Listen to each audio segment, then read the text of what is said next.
quando estão em causa interesses minoritários que historicamente tenderam a ser achincalhados pela maioria, há razões para um escrutínio especialmente intenso. Noutras matérias como estas, eu julgo que o escrutínio deve ser muito limitado. Só decisões que são manifestamente ou grosseiramente arbitrárias. Gonçalo de Almeida Ribeiro nasceu em Lisboa em dezembro de 83. Foi eleito aos 32 juiz conselheiro do Tribunal Constitucional, do qual hoje é vice-presidente. Mas o que o mais motiva é estudar e dar aulas em áreas ligeiras como o direito constitucional, filosofia do direito, história do direito e do direito comparado.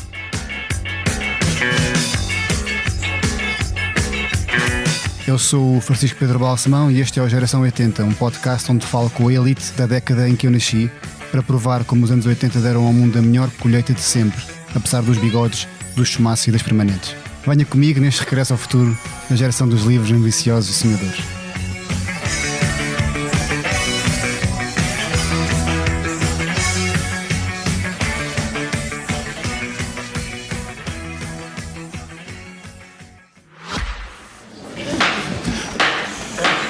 Hoje estamos aqui para resolver uma crise conjugal. A sua mulher e os seus 3 filhos acusam-no de não ir a casa durante vários dias. O que tem a dizer em sua defesa? Sabe, Sr. Juiz, isto acontece desde que comprámos um carro. Mas o que é que isso tem a ver com esta situação? Então, é que agora temos um Z4 e não consigo evitar. Só quero conduzir. Cabelos ao vento. Está a ver?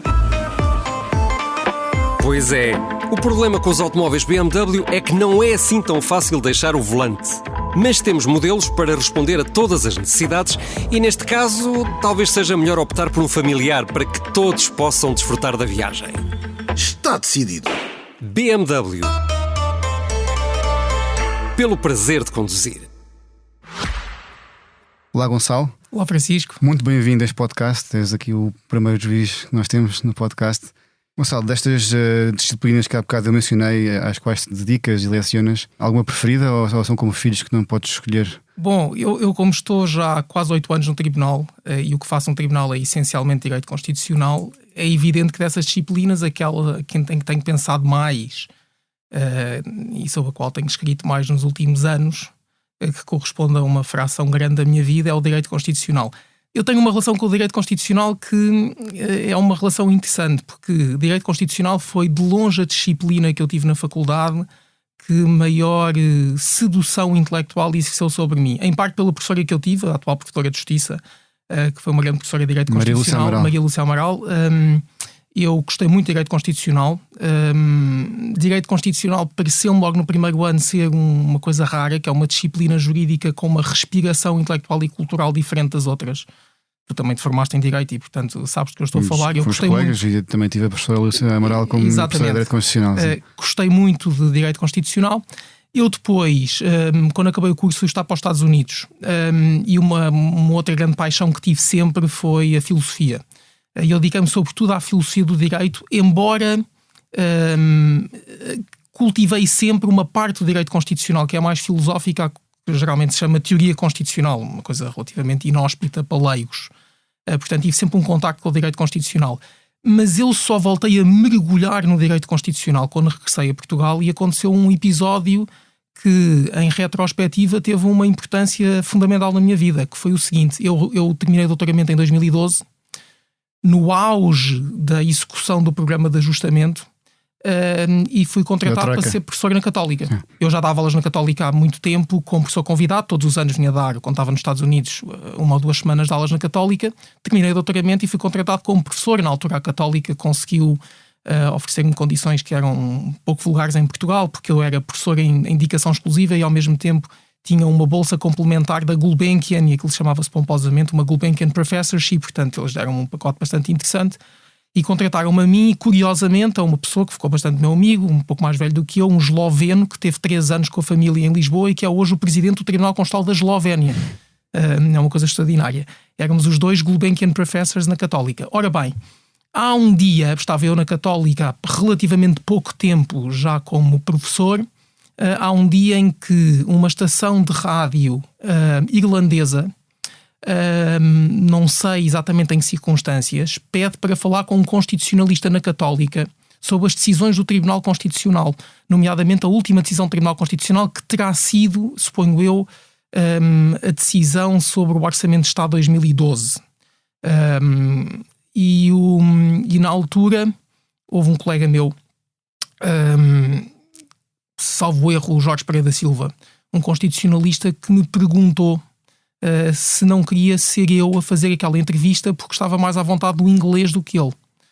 Eu disse com certeza. Estava a leste, tinha acabado de chegar dos Estados Unidos, tinha um conhecimento pela imprensa da política portuguesa e das decisões do Tribunal Constitucional, mas obviamente tive que ler o acórdão e inteirar-me do que se estava a passar, e aquilo acabou por ter uma importância grande por duas razões. Não só porque foi o primeiro momento em que eu mergulhei naquele período crítico e muito interessante de interpenetração entre a justiça constitucional e a política em Portugal, como por outro lado de que eu me interessei francamente pelo assunto e, portanto, não mais o larguei nos anos subsequentes. Isto, em relação ao direito, é uma coisa que já vem de há quantos anos? Porque normalmente as pessoas, miúdos, quando nós somos mais novos, há quem queira ir para bombeiro, para médico. Sim. Mas para advogado ou para jurista, neste caso, não há assim muitas crianças que tenham essa ambição. Como é que isto surgiu? Eu, quando era miúdo, nunca tive ilusões de triunfalismo desportivo, porque eu sempre fiz desporto, mas a minha mediocridade fez-me ver que era impensável. O que é que fazias? Que desporto é que fazias? Eu jogava futebol na escola, nunca tive jeito nenhum, mas joguei sempre, regularmente. Joguei sempre ténis, montei a cavalo durante uns anos e gostava de fazer desporto, mas era um miúdo muito desajeitado e nunca tive jeito nenhum. Portanto, esse tipo de ilusões nunca tive. Admito a hipótese de ter pensado aos 2 ou 3 anos em ser bombeiro, não faço ideia, mas lembro-me que durante muitos anos eu era um miúdo com uma curiosidade intelectual anormal. Os meus pais dizem que uma coisa que eu fazia com frequência era assistir às conversas dos adultos com imensa atenção, e de facto lembro-me disso. E eu, com 4 anos, já gostava imenso de história. Durante muito tempo pensei em estudar história, em ser historiador. Não tinha grande ideia do que era ser historiador, obviamente, mas pensei nisso. O direito surgiu bastante mais tarde. Embora, como tu sabes, suponho que por experiência pessoal, o direito é uma disciplina quase hereditária. Portanto, há uma tendência grande nas famílias de juristas às pessoas estudarem direito. E eu fui para a Faculdade de Direito com interesses muito amplos. Eu tinha uma grande curiosidade intelectual, não com a ideia de ser advogado, embora não excluísse categoricamente essa hipótese, nem necessariamente a de seguir uma profissão jurídica, mas porque me pareceu que, tendo optado por estudar humanidades no secundário, que o direito era uma disciplina que tinha uma amplitude intelectual e uma versatilidade profissional que me permitia não ter que fazer escolhas categóricas muito novo. Depois o que se passou é que quando eu entrei para a Faculdade de Direito, eu estudei na Nova. A Nova, eu sou do 5º curso da Nova, sabes isso bem, também andaste na Nova. A Nova era uma faculdade com uma especial vocação interdisciplinar. Eu gostei muito das disciplinas não jurídicas, que aliás eram as que predominavam no primeiro ano. Gostei imenso de Economia, depois aliás fiz várias cadeiras de Economia na Faculdade de Economia da Nova. Gostei das cadeiras de História, de Filosofia, e também gostei das cadeiras jurídicas que tive, mas sempre mais das cadeiras jurídicas de caráter menos técnico. Nunca tive repugnância pelo direito na sua encarnação mais técnica, mas não era aquilo que exercia sobre mim um grande fascínio intelectual. Há bocado falavas sobre estas tendências hereditárias da tua família. É uma família que tem esta tradição na área do direito? Não tem uma tradição, porque a tradição implica uma coisa multigeracional, mas o meu pai é jurista e o meu irmão também, que é mais novo do que eu, 4 anos, também foi estudar direito. E o meu pai, que é uma pessoa muito culta, e nós ainda somos da geração da centralidade da refeição à noite, a conversa de família, a televisão, uma coisa em que eu estava a pensar hoje antes de vir para aqui, é como isto mudou. Quer dizer, o meu filho mais velho tem 12 anos, praticamente não vê televisão. A relação que ele tem com a informação, estando de certa forma informado, é completamente diferente da que eu tinha na minha geração. Toda a gente vê as notícias. Estou a dizer isto aqui na SIC. Não, porque ele tem, quer dizer, os miúdos hoje em dia têm uma relação seletiva, quase que diria que fazem uma canibalização da informação. Claro que têm acesso a ela através dos vídeos do YouTube, podem ver um programa que selecionam, mas para eles a televisão não é um rito cívico que todas as famílias cumprem em determinadas horas do dia, não é? Tu tens essa preocupação em relação ao teu filho mais velho de procurar que ele tenha acesso a fontes de informação que sejam realmente credíveis e que consiga separar aqui o trigo do joio? Olha, eu não sou um grande crente no excesso de disciplina, devo dizer. Provavelmente se o meu filho estivesse aqui diria que isto é completamente falso e que eu sou um disciplinador e um autoritário, um déspota em casa. Mas não creio que seja assim. Agora, o que eu procuro, e ele é muito receptivo a isso, é conversar com ele. E essa conversa acho que tem um efeito positivo na forma como ele assimila a informação a que tem acesso. Agora, não anda a ver exatamente o que ele faz, ele tem um iPad e ele, de facto, praticamente não usa o televisor, não é? Quer dizer, o acesso que ele tem à informação é através do iPad, portanto, ele verá muita televisão de uma forma completamente diferente daquela que a minha geração viu televisão. Mas tem acesso a conteúdos e conteúdos de informação? Tem acesso a conteúdos. É apenas bastante diferente do que era no nosso tempo. És o mais velho dos teus irmãos? Eu só somos dois, o meu irmão é 4 anos mais novo do que eu, portanto sou o mais velho. E eu era um miúdo com uma grande curiosidade e sobretudo uma grande curiosidade intelectual desde muito novo. Fui também desde muito novo um grande leitor, mas também um grande ouvinte. Portanto, grande parte da informação a que eu tive acesso e da cultura que eu adquiri foi uma cultura que resultou de eu ouvir conversas de adultos. E das conversas que os adultos tinham comigo e do interesse e a disponibilidade que eu tinha para esse efeito. Isso é essencial, são características essenciais para alguém que exerce estas duas funções que tu tens principais de juiz conselheiro e também de professor? Bom, isso não sei, quer dizer, como professor certamente, não é? A minha vocação é ser professor, nas várias vertentes em que um professor universitário se deve exprimir. Eu sou uma pessoa que pensa nos assuntos, investigo e escrevo, e também tenho um grande gosto em dar aulas e em conhecer gerações sucessivas de alunos. E eu já dou aulas há suficientes anos para ter conhecido pelo menos 3 gerações de alunos diferentes. Os meus alunos são hoje de uma geração claramente diferente da minha. Quando eu comecei a dar aulas, achava que a distância que havia entre mim e os meus alunos era uma distância relativamente pequena. Eu hoje não acho isso de todo. E presumo que eles olhem para mim e me considerem um professor ainda novo por comparação com muitos dos outros professores que eles têm, mas já há um cota. E, portanto, quer dizer, suponho que na concepção do mundo que um jovem aluno universitário tem, no primeiro ano, o mundo divide-se entre os novos e os que já não são novos, os adultos, os velhos. E eu já, infelizmente, integro esta segunda categoria, claramente.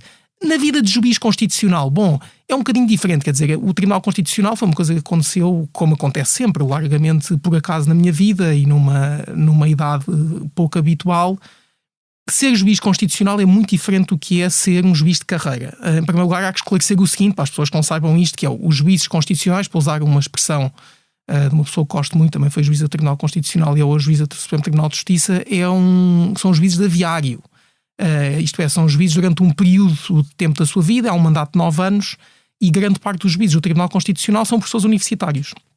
Tu foste eleito em 2016. Eu fui eleito em 2016 pela Assembleia da República. Há 10 dos 13 juízes que são eleitos por maioria de 2/3 na Assembleia da República, o que historicamente implicou sempre um entendimento entre os dois partidos estruturantes do regime democrático, e há 3 juízes que são cooptados por esses 10, o que significa que eles são escolhidos de acordo com um método muito curioso, são escolhidos pelos 10 eleitos pela Assembleia da República. Eu fui eleito pela Assembleia da República em 2016. Eu era muito novo, embora não tenha sido o único juiz tão novo na história do Tribunal Constitucional. Tinhas 32 anos. Eu tinha 32 anos. Já tinha havido casos, aliás, posso dizer quais são, porque são figuras públicas. O António Vitorino foi juiz do Tribunal Constitucional mais ou menos com essa idade. Também foi a Assunção Esteves, que foi, aliás, salvo erro, a primeira mulher juíza do Tribunal Constitucional, e foi um pouco mais tarde Paulo Mota Pinto. Mas há muitos anos que não havia uma pessoa tão nova no Tribunal Constitucional, e as circunstâncias em que eu fui para o Tribunal Constitucional também foram um pouco diferentes destas pessoas, porque o António Vitorino e a Assunção Esteves eram pessoas que já tinham uma vida política intensa e eram protagonistas num dos dois partidos estruturantes do regime. O caso de Paulo Mota Pinto é diferente, ele de facto veio da universidade.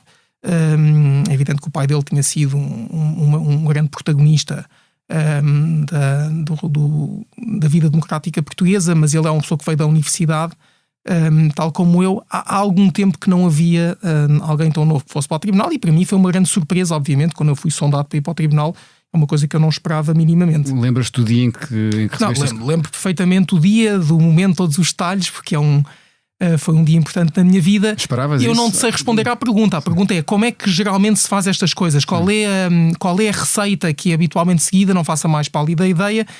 Posso dizer que no meu caso houve uma pessoa que não ocupava nenhum cargo público naquela altura, mas que tinha uma relação próxima com o então líder do PST e ex-primeiro-ministro, que me sondou, devidamente mandatado para o efeito, sobre a minha disponibilidade para ser juiz de Tribunal Constitucional. Eu fui eleito em julho. Totalmente inesperado, não? Sim, totalmente inesperado. Quer dizer, isto é um contexto. Eu, como te disse, quando voltei dos Estados Unidos, precipitou-se eu mergulhar num período especialmente mediático da vida da Justiça Constitucional Portuguesa. Quer dizer, ninguém ligava grande coisa ao Tribunal Constitucional, o que não quer dizer que não fosse uma instituição que sempre foi estruturante do regime, mas não merecia grande atenção mediática até aquele período da Troika, e lembrar-te-ás disso. Sendo que, deixa-me fazer aqui um parênteses, sendo que tu, a primeira vez, julgo eu, que tiveste alguma aparição mais mediática foi no programa do Mas é exatamente isso. É exatamente isso. Em 2013. Exatamente. Eu fui convidado para ir a esse programa, que era um programa que na altura tinha um impacto significativo, portanto era televisão em canal aberto. Eu não tinha experiência de televisão, obviamente. Eu fui a esse programa e fui criticar as decisões do Tribunal Constitucional. Estive a ver esse vídeo e realmente não parecia nada que não tinhas esse tipo de à vontade. Porque... Isso na altura causou um certo impacto, o que não significa que tenha sido um impacto apenas positivo. Quer dizer, eu irritei muita gente. Normal.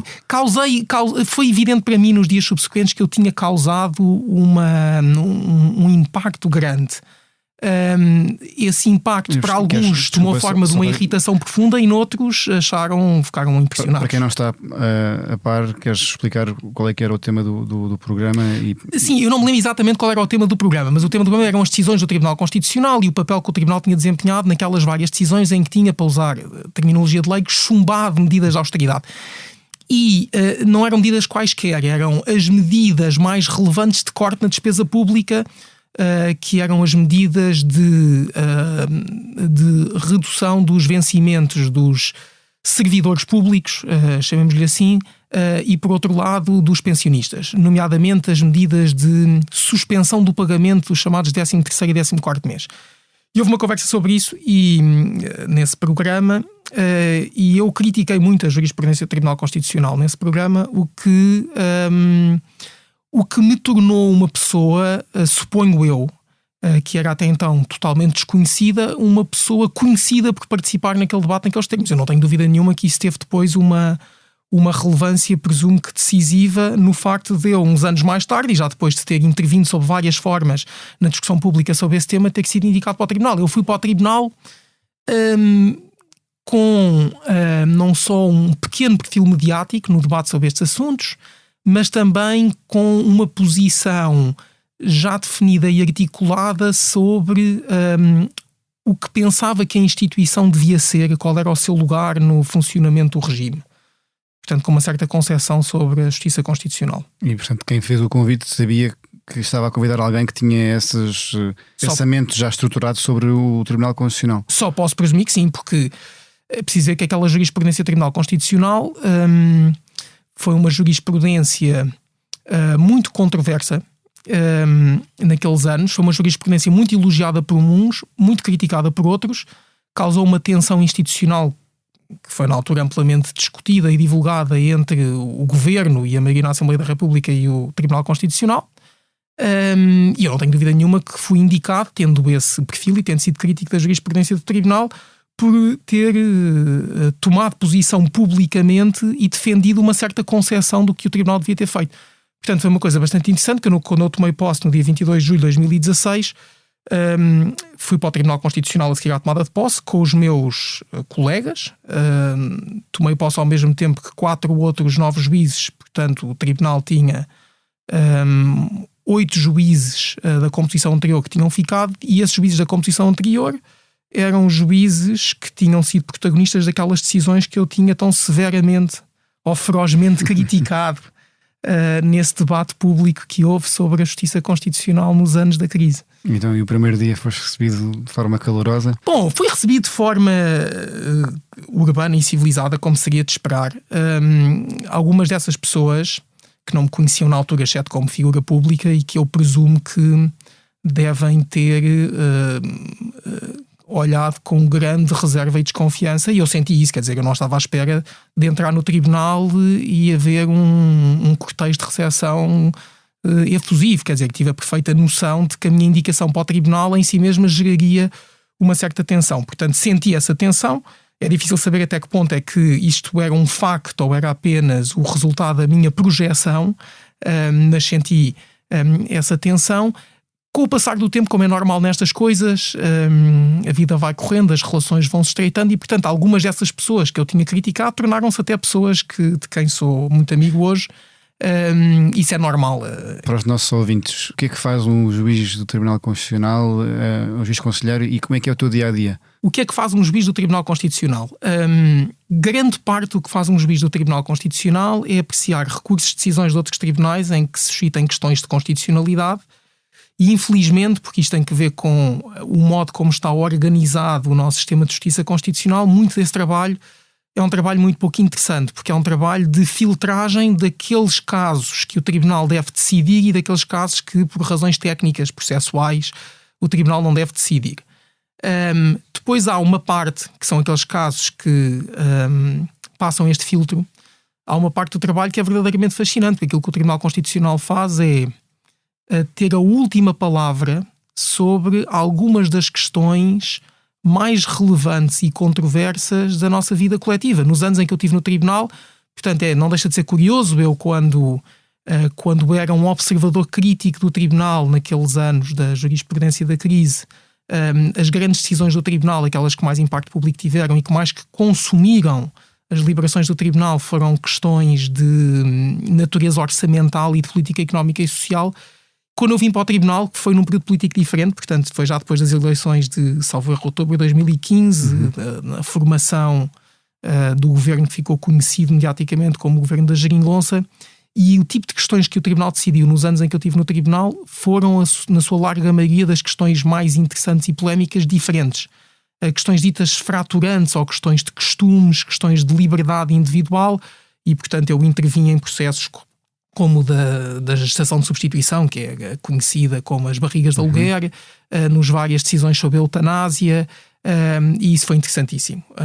É muito interessante participar nessas decisões e há uma grande responsabilidade. E o Tribunal Constitucional tem, de facto, a última palavra sobre essas questões, a última palavra provisória, porque há sempre um diálogo com o legislador, mas a verdade é que no nosso sistema democrático, quando o Tribunal Constitucional se expressa sobre um assunto e, sobretudo, quando chumba uma lei, para usar mais uma vez a terminologia de leigo, aquela lei acabou ali, não é? Disseste que primeiro havia temas mais orçamentais, depois esses temas mais fraturantes. Sim. Em termos sociais. Qual é que será assim o próximo grupo, na tua opinião, de causas que poderão ser avaliadas e que poderão pôr também o Tribunal Constitucional debaixo dos holofotes? Não é fácil prever, mas diria o seguinte: no atual quadro parlamentar, em que há uma fragmentação grande, pela primeira vez no nosso sistema político há aparentemente 3 blocos no Parlamento, e em que há um governo que é apoiado por uma escassíssima minoria, por uma minoria, portanto uma maioria relativa, mas muito escassa, na Assembleia da República, o mais provável é que as grandes questões sejam questões de constitucionalidade orgânica, ou seja, domínios em que o governo intervém, nomeadamente legislando através de uma figura muito própria do nosso direito constitucional, que é o decreto-lei. Isto são leis aprovadas pelo Poder Executivo, que é uma coisa que não existe na generalidade das democracias constitucionais, e em que se coloca a questão de saber se aquela não é uma área que a Constituição reserva ao Parlamento. Grande parte da atenção vai ser esta, portanto são questões mais institucionais. Os anos da crise foram questões de política económica e social e, sobretudo, de finanças públicas, orçamental. Depois houve os anos áureos das questões fraturantes de costumes, de liberdade individual, de grandes questões de moralidade pública, e creio que os próximos tempos serão tempos em que predominarão as questões de natureza institucional. Agora, posso estar completamente enganado, isso vai depender, obviamente, da dinâmica política. Pergunta que eu tinha feito há pouco: como é que é o dia-a-dia de um juiz conselheiro? Ora bem, o dia-a-dia de um juiz conselheiro eu não sei, mas do juiz conselheiro Gonçalo Almeida Ribeiro, que mudou um pouco. Quando eu fui eleito vice-presidente há um ano, a minha vida mudou bastante, porque a vida do vice-presidente é diferente da vida de um juiz conselheiro. Eu passei a ter muito menos processos meus e a ter que fazer muito mais trabalho de coordenação, de gestão da colegialidade, de presidir aos trabalhos de colégios de juízes que se chamam secções, e a ter que ler muito mais do que os meus colegas fazem. Agora, o que é que faz um juiz do Tribunal Constitucional? O que eu faço normalmente é: há dias de sessão e há dias que não são de sessão.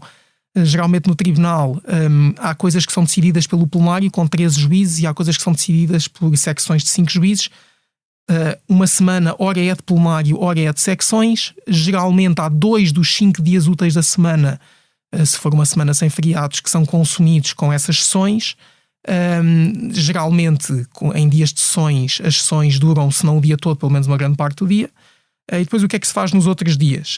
É preciso preparar essas sessões. Quando tenho processos meus, e tenho alguns processos que, aliás, são mesmo do vice-presidente, tenho que despachar esses processos com a minha equipa de assessores.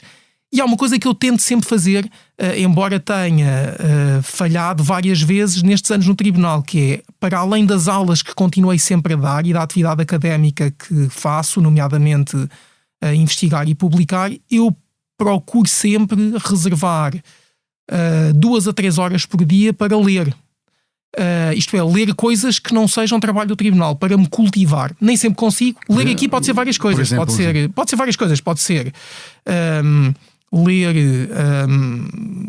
filosofia ou história, pode ser ler teoria jurídica, portanto, trabalhos académicos na área do direito, pode ser ler coisas mais ligeiras, como biografias políticas, pode ser ler romances. Os romances também podem ser, dependendo do meu estado de espírito e do meu grau de saturação mental, podem ser grandes clássicos da literatura, que não li todos e, portanto, continuo a correr atrás do prejuízo, ou podem ser coisas mais ligeiras, mas tento sempre ter um espaço do meu dia que é dedicado à leitura e à reflexão, suficientemente distantes do meu trabalho no Tribunal, para eu poder, por um lado, desopilar e, por outro lado, sentir que me continuo a cultivar.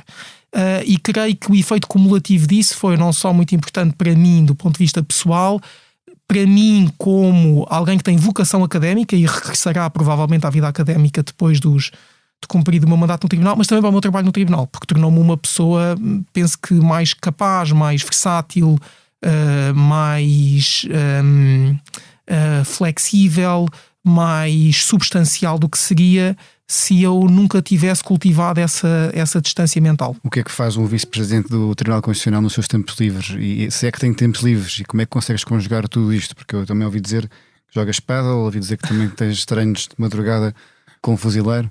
Estás muito mais bem informado do que eu suspeitaria poder alguém estar sobre mim. Eu achei que, sendo uma pessoa tão reservada, muito bem. É verdade. Eu tenho pouquíssimo tempo, porque tenho 2 filhos pequenos e em idades muito diferentes. Tenho um filho de 12 anos e uma filha de 2 anos e meio.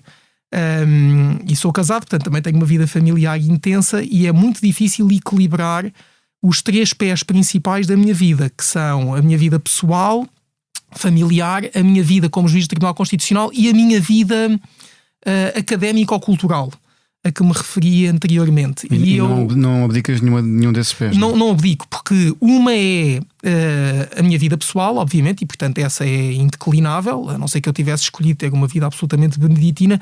Houve um escritor qualquer português, agora não lembro qual, que disse que na vida ou se fazem livros ou se fazem filhos, mas eu, como muitas outras pessoas, tive, julgo, o bom senso de procurar um equilíbrio entre estas duas coisas, até porque qualquer opção radical na vida pressupõe que nós temos um talento absolutamente excepcional que não é sensato a ninguém presumir que tem. De forma que tenho esse pé, que é a vida pessoal, tenho um pé que é a minha vida vocacional, a minha vocação de académico, de pensador, de intelectual, e também de alguém que tem uma carreira académica, porque obviamente vivemos num mundo em que aqueles que têm essa vocação têm que depois cumprir certos objetivos profissionais, e tenho a minha vida no tribunal, que é a minha missão pública e o meu dever primário como alguém que assumiu a responsabilidade de desempenhar um cargo desta dimensão. É difícil manter este equilíbrio. Então o que é que eu faço para além disto que te disse? Para além de... Mas como é que consegues manter este equilíbrio já agora? Bom, é difícil e, portanto, como eu te digo, a minha máxima é 2 a 3 horas por dia de leitura e reflexão, e há períodos em que eu não consigo cumprir. Houve períodos, por exemplo, lembro perfeitamente que na primeira pandemia eu tive muito mais tempo a ler durante uma fase inicial do que tive noutros momentos, e portanto o equilíbrio é um equilíbrio sempre difícil, e em que há sempre um pendor para um dos 3 lados, mas tento gerir este equilíbrio, e penso que este equilíbrio é saudável. Significa também que tenho uma vida muito ocupada e muito preenchida. Para além disso, aquelas coisas a que te referiste, é assim, eu sou uma pessoa que, como te digo, nunca tive um jeito excepcional para desporto, mas procuro fazer desporto por razões de saúde física e mental. Portanto, menos sano incorporou sano. Pois, isso é fundamental, e à medida que a idade vai avançando, isso é cada vez mais indispensável. Eu não tenho dúvida nenhuma que se deixasse de fazer atividade física, coisa que seria a minha inclinação natural. Portanto, o meu estado normal é estar sentado numa poltrona a ler e a pensar. Ou sentado furiosamente a uma secretária com um grande grau de concentração a escrever. Mas procuro fazer atividade física, que é hoje a minha atividade física. Isto variou muito ao longo da vida, nos últimos anos. Eu continuo a fazer treinos 2 a 3 vezes por semana, muito cedo de manhã, para sentir que não estou a tirar tempo ao meu dia. Mas tiras o que me obriga a dormir pouco. Sim, obriga a dormir pouco. E a acordar muito cedo, pelo menos 3 vezes por semana, mas eu acabo por acordar cedo todos os dias, porque a nossa filha, obviamente, sendo 2 anos e meio, sabes como é, não há grandes hipóteses de dormir até tarde. Faço isso, dou grandes passeios a pé com a minha filha. Eu chego ao fim do ano e tenho 10 ou 11 mil passos, porque agora os telemóveis medem isso, por dia, o que é imenso. Portanto, ando muito a pé. Também procuro andar a pé e ao mesmo tempo estar a pensar nos assuntos, sejam eles quais forem. Isso tornou-se uma coisa relevante na minha vida. E de vez em quando jogo pádel. Eu joguei ténis durante muitos anos, eu nunca tive propriamente aulas de pádel, eu não sei jogar pádel. O que eu joguei foi muitos anos de ténis, e portanto, para usar uma linguagem do ténis, nunca tendo sido grande coisa o desporto para o qual eu sempre tive mais jeito. Em geral, os únicos desportos para os quais eu tive algum jeito na vida foram desportos de raquetes. Tenho, como se costuma dizer em linguagem de tenista amador, tenho uma certa mão. E, portanto, gosto de jogar pádel, e eu costumo dizer que o pádel é um desporto ideal para pessoas de meia idade e para a frente, porque é um desporto em que se pode gerir o ritmo de cansaço muito melhor do que noutros desportos. E é um desporto muito tático.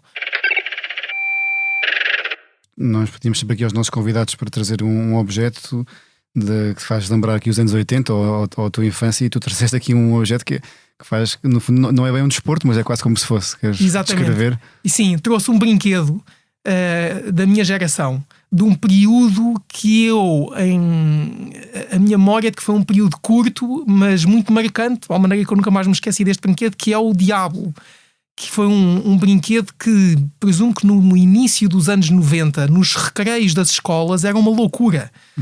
E eu também, durante 1 ou 2 anos, tive vários destes, depois perdiam-se. E eras bom nisto?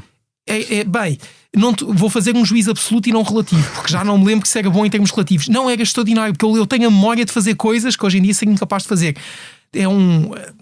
As pessoas que não sabem, isto é um objeto que depois, suponho que vai ser mostrado na fotografia. Eu tenho alguma dificuldade em descrever, mas é um objeto de plástico, e depois este objeto é lançado ao ar, e há várias figuras e técnicas que se podem adotar, com 2 pauzinhos, e no extremo desses pauzinhos está uma corda. E nós, de facto, quer dizer, tornámos todos uns barras a fazer isto, e isto era uma coisa muito marcante da minha geração. Como é que eu descobri este Diablo? Isto não é do meu tempo. Aparentemente, os meus sobrinhos e o meu filho mais velho devem ter brincado com isto, porque numa das casas dos meus pais, na casa onde eles passam férias, eu descobri este objeto. E descobri este objeto 1 ou 2 dias depois de ter sido convidado para participar neste podcast, e eu pensei imediatamente que este é um bom objeto para trazer. Lembrei-me desses tempos do Diablo. Isto é uma coisa muito marcante das pessoas que nasceram nos anos 80. Verdade. Tens um lado, obviamente, racional muito acentuado. Tu consegues ainda brincar, consegues ter, no fundo, alguns, além dos escapes do desporto, que já falámos, mas ter uma parte mais criativa, mais de brincadeira, e soltaste de uma forma que se calhar não é muito normal num juiz conselheiro. Olha, eu sim, acho que sim. Eu tenho um grande sentido de humor, e não me levo nem à vida excessivamente a sério, tendo como limite absoluto não corromper a liturgia do meu cargo, por um lado, e por outro lado, fazer pouco das responsabilidades que tenho na vida, todas elas, e não apenas as responsabilidades públicas. Mas tenho uma certa, um certo distanciamento irónico e humorístico em relação à realidade. Sou uma pessoa que gosto de rir, gosto de fazer rir os outros. Provavelmente a generalidade das minhas piadas são piadas um bocado secas e intelectuais, mas faço por ter sentido de humor na vida e viver a vida com humor. O meu filho mais velho tem 12 anos, diz que, porque a minha filha mais pequenina obviamente ainda não faz afirmações sobre a personalidade do pai, diz de vez em quando que eu sou muito sério, aliás fazendo a comparação com o meu irmão. Portanto, não sei se o que eu te acabei de dizer corresponde à imagem que as outras pessoas têm de mim. É natural que, tendo em conta o meu percurso de vida e o facto de eu ter desempenhado funções que são tão austeras numa idade tão jovem, funções são essas. Ser professor universitário, apesar de a figura do professor universitário já não é hoje a figura que era, e em muitos aspectos ainda bem, há 50 anos atrás, há 100 anos atrás, mas continua a ser uma figura de alguma austeridade social. Eu sou professor universitário, fui muito novo. Muito novo em vários aspectos da tua vida. Juiz do Tribunal Constitucional, mas penso que sim, e gosto muito de brincar com a minha filha e interagir com ela. Sou uma pessoa muito física e muito carinhosa, portanto não sou nada uma pessoa fria e distante do ponto de vista físico. Aliás, isso é uma coisa que tenho claramente do lado da minha mãe, portanto sou uma pessoa muito envolvida fisicamente com os meus, e sempre cultivei isso, sem dúvida alguma. Tens uma dose de confiança muito grande dentro de ti, ou é também algo para o qual tu vais preparando agora mais na parte profissional e académica? Olha, eu diria que eu sou uma pessoa menos confiante do que creio que a generalidade das pessoas pensam que eu sou.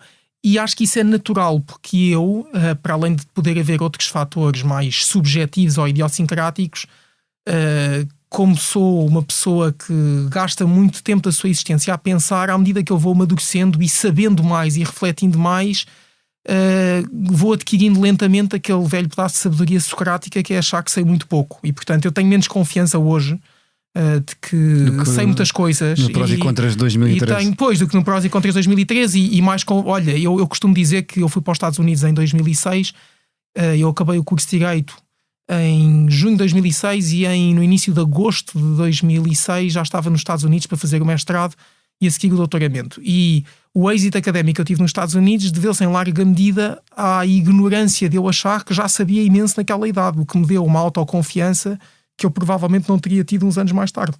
Seria uma pessoa mais sábia. Como é que foram esses anos dos Estados Unidos? Ou seja, tu tiveste a primeira vez que viveste fora? Foi a primeira vez que eu vivi fora, porque eu vivi, cresci em Lisboa.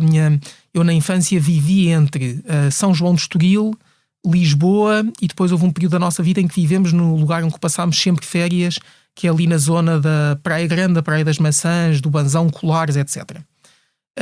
Portanto vivi sempre naquela zona, e a faculdade em que eu andei na Nova era em Lisboa, e portanto eu vivi em casa dos meus pais. Nunca tinha estado fora de casa dos meus pais mais do que um mês seguido, e fui para os Estados Unidos. Bem, isto obviamente que para um sueco ou para a minha mulher que é alemã é absolutamente insignificante, porque as pessoas saem de casa aos 17 ou 18 anos e vão para a universidade, mas eu saí aos 22 anos e saí para o outro lado do Atlântico, e foi um choque cultural relativo, embora, como é evidente, eu transitei para um mundo que foi um mundo de grande desafio, de grande exigência, mas que era também um mundo altamente protegido, que é o mundo universitário de elite americana, onde está tudo, ou pelo menos estava na altura, suponho que ainda esteja. A universidade nos Estados Unidos mudou muito desde que eu voltei para Portugal, quer dizer, as mudanças foram muito aceleradas. Mas é um ecossistema. Aliás, a sensação quando se estuda numa grande universidade americana, e suponho que isto também seja válido para uma grande universidade inglesa, é de que a universidade é tradicionalmente um espaço em que o bem-estar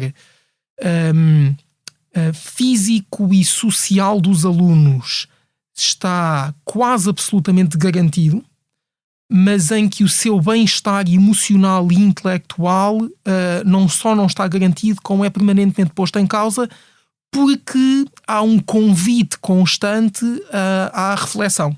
E essa reflexão causa uma grande perturbação existencial. As pessoas, no fundo, questionam-se. E esse processo de questionamento, por isso é que eles chamam ao saber universitário as artes liberais, não é? Essa ideia de grande desafio espiritual é essencialmente muito dura. Agora, vive-se num grande conforto e num microclima, quer dizer, a América em que eu vivia é de facto bastante diferente da América profunda, se é que semelhante coisa existe, porque a América é um país enorme e com uma imensa diversidade, mas é certamente uma América muito especial. Como é que estás a ver estes protestos que agora estão a acontecer em vários campos diferentes? Harvard não é o que está a ser mais afetado, é mais Columbia, mas... Sim, mas o clima é bastante o mesmo. Olha, vejo com muita preocupação... porque penso que essa cultura liberal, atenção que eu estou a usar o termo liberal, não é num sentido redutoramente político, é num sentido aliás muito mais antigo, é no sentido em que o ensino universitário e a formação superior eram caracterizados como artes liberais por oposição a artes mecânicas já na Idade Média. Essa cultura liberal das grandes instituições universitárias do mundo anglo-americano está hoje em grave risco e a polarização radical que se tornou característica dos regimes democráticos, alguns dos quais aqueles que presumíamos mais sólidos do mundo ocidental, tomou conta também do espaço académico. E isso não é convidativo ao bem mais precioso que existe na universidade. E o bem mais precioso que existe na universidade nem sequer é propriamente a liberdade de expressão. A liberdade de expressão é uma coisa bastante mais geral. É a liberdade de investigação, a liberdade crítica, a liberdade de aprimoramento do saber. Sem dogmas, sem restrições, sem limitações, sem preconceitos, sem ideologias com I minúsculo, entendendo-se por estas aquilo que nos impede de pensar livremente. E eu penso que a institucionalização deste princípio de liberdade de investigação, que é para mim a essência da universidade e em especial das universidades do mundo anglo-americano na época contemporânea, parece-me hoje estar em risco. Vejo com preocupação nos últimos 15 anos, não é uma evolução, mas uma degradação deste valor, deste princípio. Vejo com preocupação as duas coisas, isto é, vejo com preocupação principal. Bom, em geral, vejo com muita preocupação aquilo que creio ser a deterioração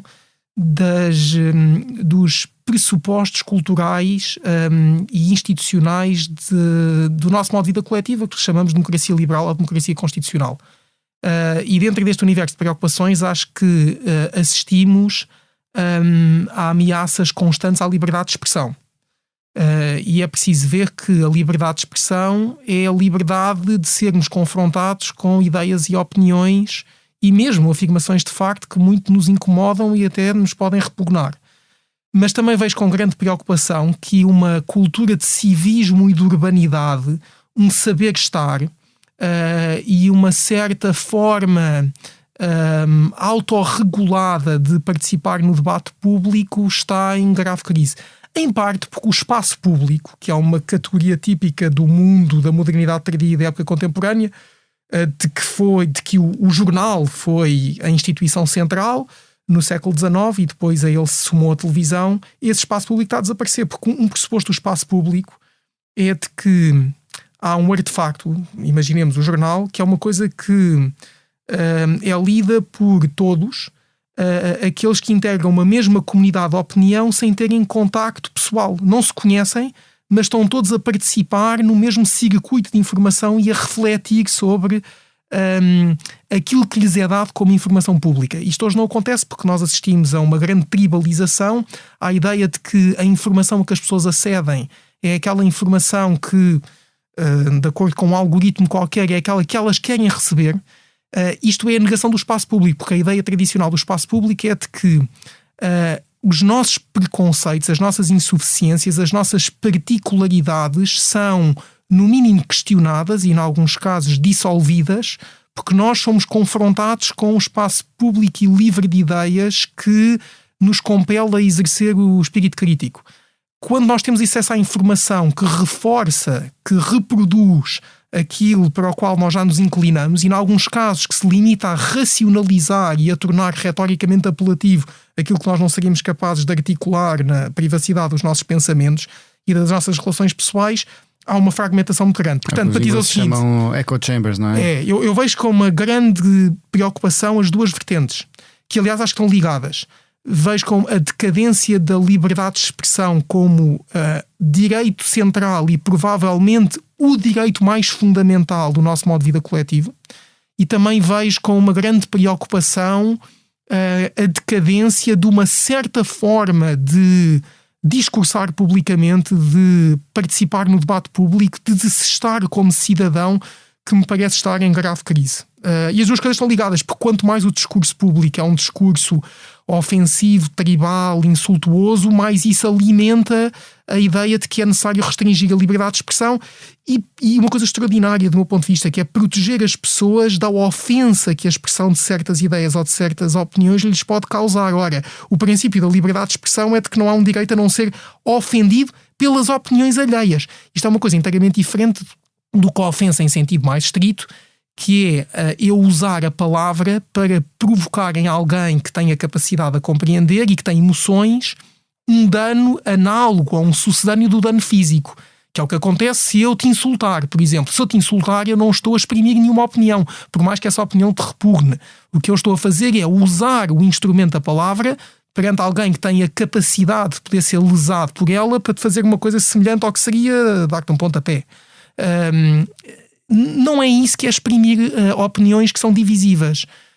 Eu sou por isso ainda um grande crente na ideia de que a nossa civilização e o nosso modo de vida coletivo não tornam dispensáveis uma defesa robusta da liberdade de expressão, nomeadamente a liberdade de expressão de todas as opiniões, e também a preservação do espaço público. É uma visão muito americana, não é? É diferente da europeia. Tu, obviamente, tens de generalizar. Bem, eu já não sei se é uma visão muito americana, mas põe que era. De acordo com.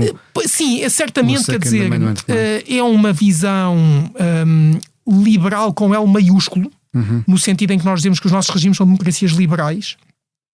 É certamente liberal com L maiúsculo, e uma parte importante das raízes deste pensamento estão no iluminismo de língua inglesa e depois institucionalizam-se nos Estados Unidos.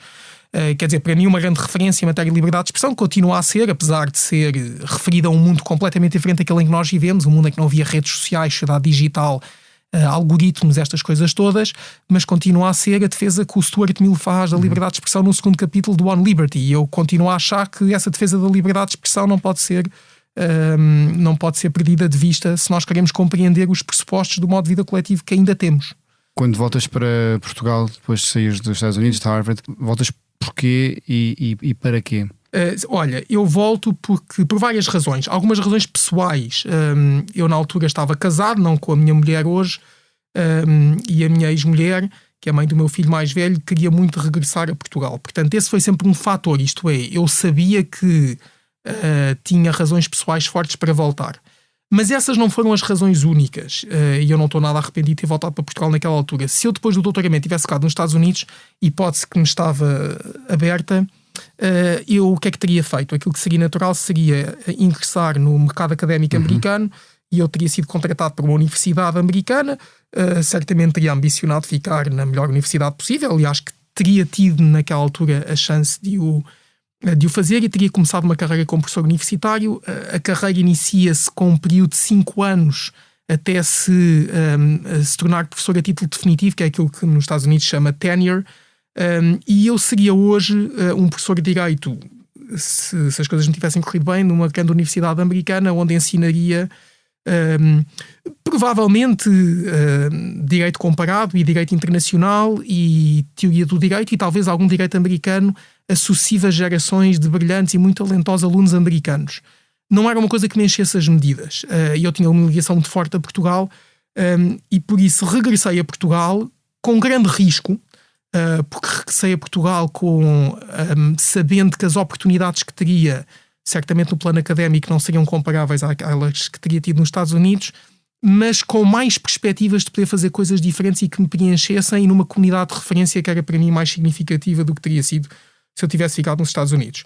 Claro que tive muita sorte, não é? Quer dizer, na vida eu acho que eu não sou um meritocrata em nenhum dos dois principais sentidos do termo. Isto é, não acredito no mérito como categoria explicativa dos factos sociais. Acho que a ação humana tem um papel muito importante, mas apenas um papel nas coisas acontecerem ou não. E por outro lado também não acredito no sentido clássico que as honras e os benefícios, os privilégios devem ser distribuídos em razão do mérito. E na vida o acaso, aquilo que os clássicos chamavam a fortuna, tem um peso muito grande. Portanto, eu tive muita sorte, porque obviamente que eu tive a oportunidade de ser professor em condições especialmente interessantes na altura em Portugal, numa faculdade de Direito que se estava a internacionalizar muito depressa e que criou condições para atrair estrangeiros e estrangeirados naquele período, e depois, sobretudo, porque se proporcionou, da forma acidental de que falei antes, eu participar num debate público que houve sobre questões jurídico-constitucionais que me interessaram tanto e que acabaram por levar, pelo caminho sinuoso do acaso, a que eu fosse muito novo juiz do Tribunal Constitucional, que era uma coisa que era uma perspectiva que eu nunca tinha tomado como tendo uma probabilidade séria de vir a acontecer, que aliás é a única atitude que se deve ter perante este tipo de cargos. Estas coisas acontecem largamente por acaso, mas eu desde os tempos de faculdade que pensava que uma coisa que me interessaria eventualmente um dia fazer seria ser juiz do Tribunal Constitucional. E porquê? Porque a ideia que eu tinha como aluno... Tinhas essa... Ou seja, tinhas... Não é uma ambição ou tinhas... Tinha, porque é que eu achei? Este é uma função em que há intelectuais, pensadores que tomam decisões. O Tribunal Constitucional é confrontado com questões, algumas muito difíceis, que implicam uma reflexão muito profunda, mas depois há uma grande diferença em relação à vida académica. É que, em vez de se publicar alguma coisa que depois é lida ou não lida por uma comunidade relativamente pequena de pessoas e segue-se em frente, participa-se num processo de decisão, e é uma coisa que fica. E este encontro entre o mundo da ação e da decisão, por um lado, o mundo prático, e o mundo da reflexão e do pensamento, por outro, exerceu sempre sobre mim um grande fascínio. E essa é a vertente mais nobre da função de juiz constitucional. E a partir do próximo ano, o teu mandato acaba em julho de 2025, não é? Sim. E o que é que te vai encher as medidas?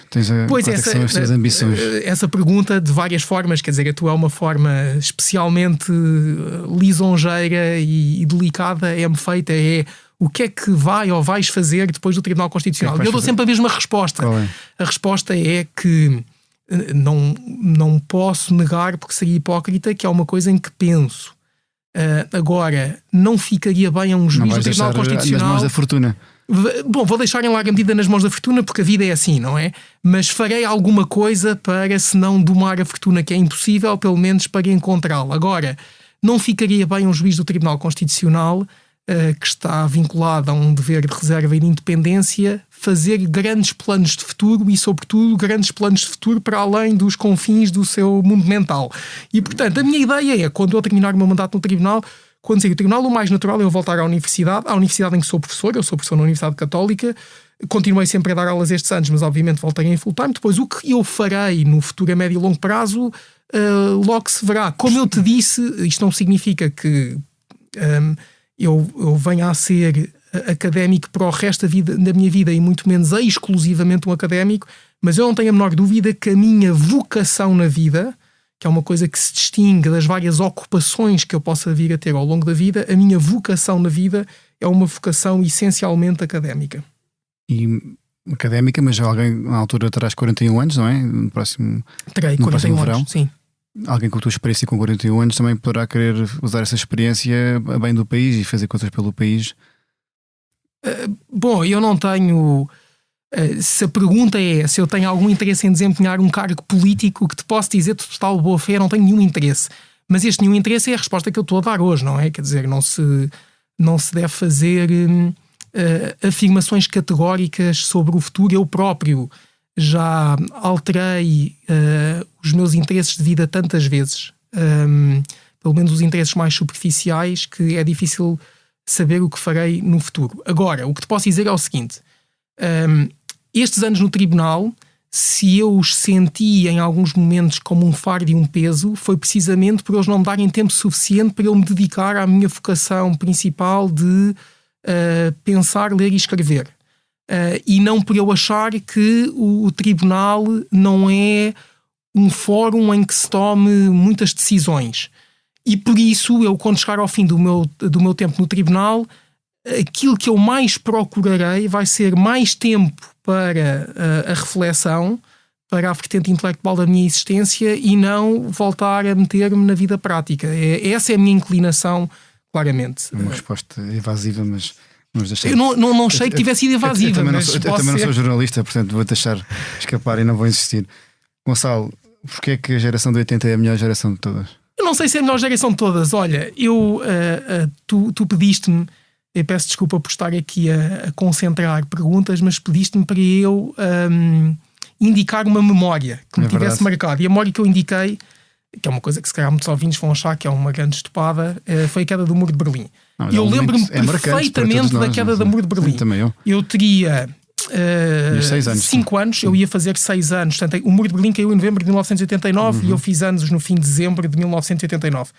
E eu lembro-me perfeitamente, aí está, toda a gente via as notícias da queda do Muro de Berlim, e depois lembro-me no mês seguinte da queda do regime do Ceausescu na Roménia. E a primeira vez que eu teria ouvido a expressão comunismo foi nessa altura, porque eu lembro de perguntar aos meus pais o que é que se está a passar, e a minha mãe dizer-me qualquer coisa sobre a queda do comunismo. E porquê é que eu disse isto? Não é porque a queda do Muro de Berlim, de que eu me lembro tão vivamente, quando eu tinha 10 ou 12 anos, era a memória mais marcante da minha infância. Claramente não tinha sido. Hoje, quando olho para trás, vejo essa como uma memória marcante da nossa geração, da geração nascida nos anos 80. E porquê? Porque eu acho que a nossa geração é a geração que cresceu na grande ilusão da paz perpétua e do fim da história, e que foi confrontada no início no novo milénio com as várias crises subsequentes, com o colapso dessa ilusão. Começando aqui na dimensão internacional. O Muro de Berlim cai em 1989 e, portanto, o que é que isto significa? Isto é o fim do grande antagonismo ideológico entre os dois blocos, é o fim da Guerra Fria, da ameaça do confronto nuclear, é o fim da história, do fanatismo ideológico. É exatamente isso. E, portanto, de repente há um clima, que eu acho que é um clima geracional. Nós nascemos nos anos 80, mas atingimos a chamada idade da razão, passamos da infância para a juventude nos anos 90. Nós crescemos numa sociedade em que há, certamente no mundo ocidental, uma percepção generalizada que para a nossa geração é o mundo que nós conhecemos quando tomamos consciência de nós próprios e do mundo que nos rodeia, de que há uma paz tendencialmente perpétua que é garantida pelo poder militar dos Estados Unidos da América, em que há uma estabilidade institucional do modo de vida coletivo que é a democracia liberal, em que há uma prosperidade económica inabalável que pode sofrer pequenos desvios de curto prazo, mas há uma tendência de progresso geral, em que há uma pessoalização da tecnologia. Portanto, nós somos da geração em que a tecnologia de uso pessoal se dissemina. E, portanto, há um grande clima de otimismo. Nós somos não a geração que se aburguesou, isto é, que assistiu a um mundo melhorado em que há condições objetivas para um otimismo maior, mas a geração que é filha daqueles que se aburguesaram e, portanto, cresce numa família que já é rica, próspera e otimista, que tem uma sensação, de facto, de fim da história. Um grande otimismo existencial. E as coisas começaram a mudar, embora isto não tenha sido evidente para nós nesse momento, mas só é evidente a retrospectiva. Creio que em 11 de setembro de 2001. Em 11 de setembro de 2001 há qualquer coisa que muda. E depois há uma sequência de crises. Não necessariamente por ordem, mas há a crise financeira de 2008, há a crise climática, há a crise demográfica, há a crise sanitária, a pandemia que tivemos, e depois há o culminar disto, que é o regresso da guerra clássica de violação da integridade territorial no coração da Europa. E isto confronta esta nossa geração, que é uma geração que, ao contrário da geração das pessoas de 60 e 70, que passaram de um mundo antigo para um mundo renovado e, portanto, que se podem ter aburguesado, mas que conheceram outras dificuldades. A nossa geração já é, nesse aspecto, uma segunda geração. Portanto, as pessoas que nasceram num mundo em que já se tinha completado a transição e em que havia uma ilusão de grande otimismo e prosperidade, estas primeiras 2 décadas do novo milénio confrontam-nos com aquilo que eu acho que é o clima espiritual, não só das pessoas da nossa geração, mas da geração subsequente, como eu vejo nos meus alunos, que é uma angústia catastrofista. Nunca se viveu tão bem como se vive hoje, isso é evidente. Nós e os nossos filhos vivemos melhor do que viveram gerações anteriores, mas vivemos sempre na angústia de que aquilo que já se tem pode desaparecer e não há nenhuma razão para achar que as coisas vão melhorar. É a resposta mais completa que tivemos aqui até agora neste podcast e não tenho dúvidas. É a resposta do professor. É do professor, mas é uma resposta fantástica e acho que isto ficamos muito bem assim com esta resposta. Gonçalo, muito obrigado mesmo por teres vindo aqui ao Geração 80. Este episódio teve a sonoplastia de João Martins, a produção de Mariana Oca Ferreira e fotografia de Nuno Fox. O grafismo da capa é de João Carlos Santos e a edição vídeo de Ana Isabel Pinto, com coordenação de Joana Beleza e a direção de Ricardo Costa. Eu sou o Francisco Pedro Balsemão e, como diz a música dos Táxi, para que tudo continue sem parar, é fundamental levar a vida a dançar. Até para a semana.